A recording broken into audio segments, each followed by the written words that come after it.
I got an invitation to give a talk again on reconciling science and religion at the University of Miami, go Hurricanes.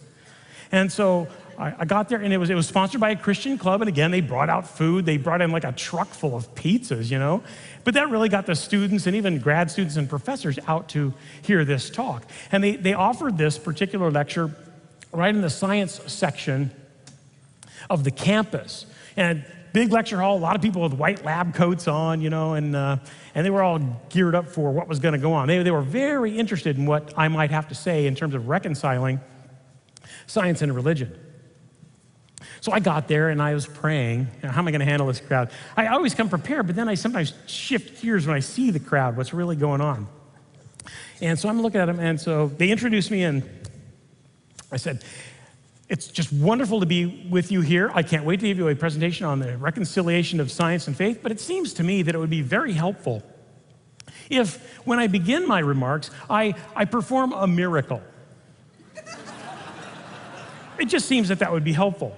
It's funny because I could actually see people looking down the rows. These were people caught in the middle, and they were looking for escape routes, like, what if this goes sideways, So I go, so that's what I'm going to do. I'm going to perform a miracle, and I think that'll really get the conversation started. So I went out to the edge of the little stage, and I start to loosen up.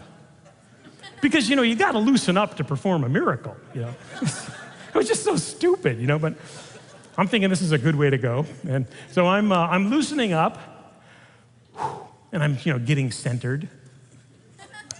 And I look down, there's a woman with a camera.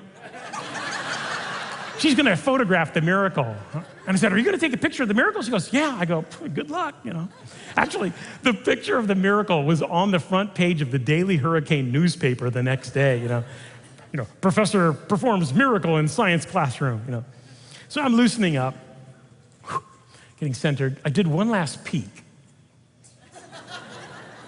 And people were all leaning forward in their chairs, like, what's he going to do, a magic trick or a backflip? They weren't about to blink because they didn't want to miss anything. And all I did was this.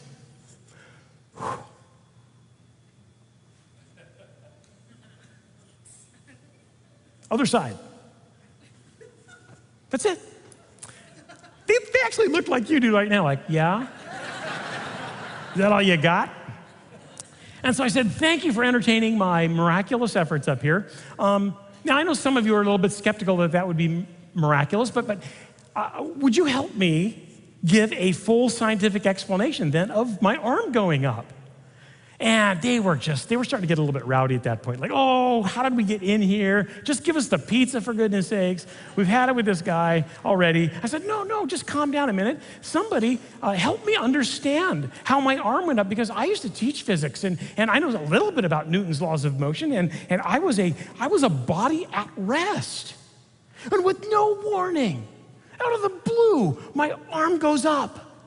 And it can't happen unless there's an outside force acting on it. And there was no fishing line in the ceiling pulling my arm up, right? There was no wind blowing through the room, blowing my arm up. Yet, out of the blue, up goes my arm. Can somebody help me understand that in naturalistic terms rather than invoking miracles? They're shouting. It's becoming a bit of mayhem. This may not have been the best way to start the whole thing.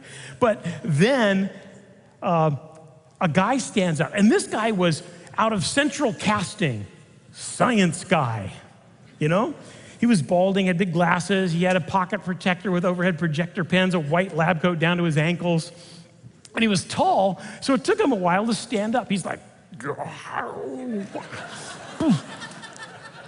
and you could tell the people around him were going, oh, Professor so-and-so has stood up, this is gonna be good.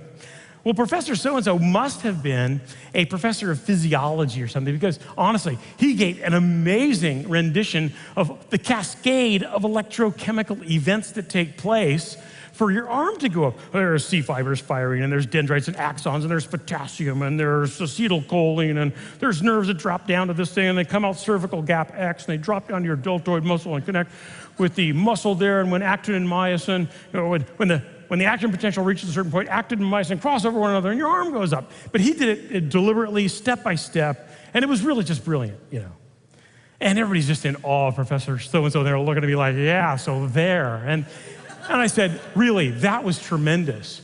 But clearly he missed, a major step. Can somebody help him? The vaunted Professor so-and-so, no one was about to say anything. Come on, somebody help him. Now look, understand, I like what he said, but what got it going in the first place? I was a body at rest. What started the whole cascade of electrochemical events that caused my arm to go up? Help me understand that. Nobody in the room could help with that. And they started to yell at me, It's kind of a din in the room. And I couldn't really hear what was going on because there were so many voices. But there was a woman sitting right next to the woman with the camera who took the picture of the miracle, and she was shouting something close enough to where I could hear it. And she was just pointing at me. And then I finally heard her. She said, "You did it. You did it." And I said, "What did you say?" I said, "Stand up and tell everybody that."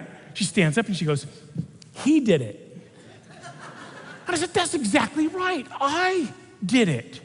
You see, I am not my body. I am tightly associated with this body. In fact, I can make it do all kinds of things, And so can you. And I submit to you here tonight that if you hold to a worldview that really can't make sense of this, you might need to go get a new worldview. And here we were at a primary research institution in the science triangle of the university, and nobody could give me any help with the idea that something really did initiate that whole cascade of electrochemical events, and it was me. I did it. You see, we have souls.